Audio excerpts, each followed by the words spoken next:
ఓ అక్క నీ కొడుకేందే బండి అంపి నడుపుతాండు. అవునే మావా గా ఎల్లన్నోళ్ళ కొడుకు టక్కరే కాలం చేసినట్టు కదనే. అవు గాడే కాదు గీ వెంకటన్నోళ్ళ కొడుకు సుతా కింద పడి దావకాండలో ఉండట. 5 నెలలు అయింది. కానీ ఉరుకులేదు పలుకులేదు. గొట్టాలకెంచి పోతారట మందులు జ్యూసులు. గా చింత కిందోళ్ళ కొడుకు కూడా ఏండ్లాయే లచ్చల ఖర్చు అయినాయి. కానీ ఇంకా కాలు కింద పెట్టే పడతలేడు. ఇగో గిట్లా దినా మస్తు ముచ్చట్లు వింటాం కదా, అయినా సుతా మారరు. ఇప్పుడు ఈ ముచ్చట ఎందుకు వచ్చిందంటారా? ఏదో టక్కర్లండ్రు పానాలండ్రు సూత్తే ట్రాఫిక్ కనిపిస్తాందనుకుంటాన్రా. పక్కపొంటి చూడుండ్రి, మీదికి దోల్కపోయే ఎముడు చిత్రగుప్తుడు, వెనుకపోంటే బటులు సుతముండ్రు. చిత్రగుప్త ఈ పట్టణం అంతా ఒక్కసారి మనం తిరిగి ఎవడెవడ దశలో చూద్దాందా మహాప్రభు.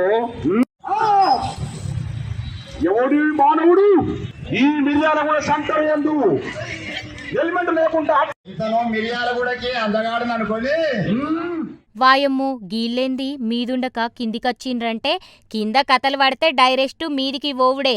ఆపం కింద అని చెప్పుకొచ్చిండ్రు ఎముడోళ్ళ గ్రూపు.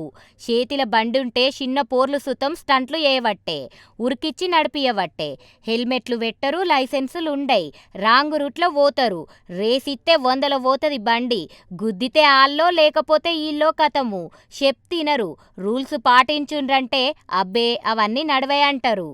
పోలీసోళ్ళు ఫైన్లేసినా, పోలీస్ టౌన్కు తీసుకుపోయినా, కౌన్సిలింగ్లు ఇచ్చినా, లైసెన్సులు సీజ్ చేసినా, ఆధార్ కార్డులు బ్లాక్ చేసినా, బండి గుంజుకున్నా తాళాలు ఇయ్యమన్నా అప్పటి మంది భక్తి అటెంక మళ్ళా గదే లొల్లి. మంచి మాటకు అర్థమైతలేదని గిట్ల ఎముడు చిత్రగుప్తుడు ఎమబట్టుల ఏసాలేసి రోడ్ల మీద పోయేటోళ్లకు రూల్స్ పాటించకపోతే ఏమైతుందో చెప్పించిండ్రు. మిరియాలు కూడా డిఎస్పీ సార్ హెల్మెట్ ధరిస్తున్నారు. మరి హెల్మెట్ యొక్క ప్రాముఖ్యతను గురించి ప్రతిరోజు మన నల్గొండ జిల్లా ఎస్పీ గారు, అదేవిధంగా మన డిఎస్పీ గారు, సిఐ సారు వాళ్ళంతా చెప్తూనే ఉన్నారు. మరి హెల్మెట్ ధరించి తప్పకుండా ప్రయాణం. నల్గొండ జిల్లా మిర్యాలగూడ పట్నంలో ముచ్చటిది. పోలీసార్ల మాటలు పెడచెవిన పెడతాన్రు కొందరని.